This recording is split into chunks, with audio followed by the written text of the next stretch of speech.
तुलसी Tapovan YouTube channel में आप सभी भक्तों का बहुत बहुत आदर मान स्वागत सम्मान है। आइए आज हम इस वीडियो में चर्चा करते हैं, क्या सूतक में घर में देवी देवताओं की पूजा करनी चाहिए। आज का ये सब्जेक्ट है। मैं आप सबको निवेदन करे देता हूँ, इन सब चीज़ों का ध्यान रखना ही चाहिए। और ग्रंथों में, गरुड़ पुराण जैसे पावन ग्रंथों में इस बात का वर्णन किया गया है। इसका क्या समाधान करें? सबसे पहले तो ये देखिए कि जो सूतक हुआ है वो कौन सी पीढ़ी में है। 3 पीढ़ी के तत्पश्चात वह सूतक इतना प्रभाव नहीं करता। नदी के उस पार या सागर के उस पार, समुद्र के पार करके वह भी सूतक उतना प्रभावी नहीं होता जितना कि वो अपनी जन्मभूमि से वो दूर हैं वह लोग, तब भी उस सूतक का उतना प्रभाव नहीं होता। मान लिया जाए अपने ही घर में कोई सोवड़ हुई है या मरना सोच हुआ है, किसी की मृत्यु हुई है, तो उसमें क्या करना चाहिए। प्राय लोग अपने देवी देवताओं को घर से बाहर दूसरे घरों में पहुंचा देते हैं। ऐसा ना हो। यदि सूतक लग गया है, चाहे जनना सोच हो, जन्म का हो, चाहे मरना सोच मृत्यु का हो, तो उतने समय तक आप पर्दा डाल दीजिए। या आपके घर में कोई छोटी बेटी है, उसके हाथों से आप भगवान की पूजा करा सकते हैं। उसमें जल बाहर से लाया जाता है, पानी थोड़ा बाहर का ही प्रयोग किया जाता है, तो आप भगवान को नहलवा सकते हैं।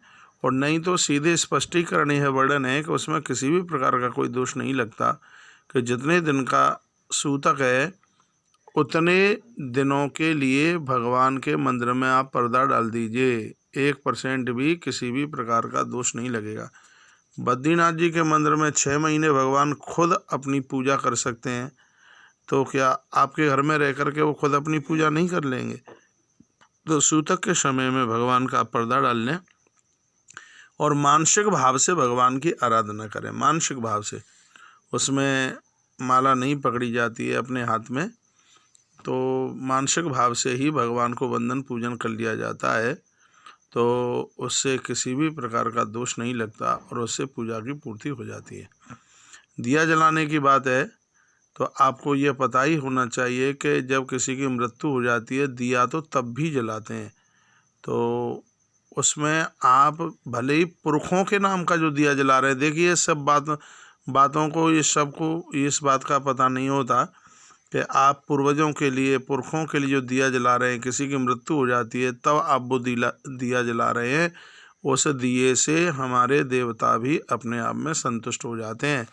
मन में किसी भी प्रकार का ये वहम ना रखें कि पता नहीं मंदिर में हम दिया नहीं जला पा रहे हैं। वो सूतक में जब आप वो पूर्वजों के नाम का, मृत्यु के समय पर वो पूर्वजों के नाम का जो दिया जल रहा है, तो उससे हमारे देवताओं की भी पूर्ति हो जाती है।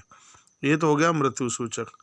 अब मान लिया जाए जनन का जो सोवड़ का सूतक है, उसमें फिर हम क्या करें। देखिए, ब्राह्मण के घर में सूतक हुआ है 10 दिन अपना प्रभाव दिखाता है, क्षत्र के यहाँ 15 दिन, वैश्य के यहाँ 20 दिन और कनिष्ठ वर्ण में 1 महीने तक यह सूतक माना ही जाता है। तो इसमें सबसे बढ़िया समाधान तो ये है, आप कहीं अपने गुरुजनों से यह बोल दें कि हमारे घर में इस समय पूजा पाठ नहीं हो पा रहा है, कृपया हमारे निमित्त वहाँ भी हमारे भगवान के लिए पूजा पाठ कर दी जाए, दिया जला दिया जाए। तो इसमें एक समाधान ये भी है। और आपके गांव में कोई ब्राह्मण है, मंदिर जी के पुजारी हैं, वो तुम्हारे घर आकर के दिया जला सकते हैं, ये भी विधान है। एक तीसरा विधान और ये है कि कुंवारी बेटियाँ, छोटी कन्याएँ, वह भी यदि दिया जलाएं, भगवान को नहलाएं, तो उससे भी पूजा की पूरी पूर्ति हो जाती है।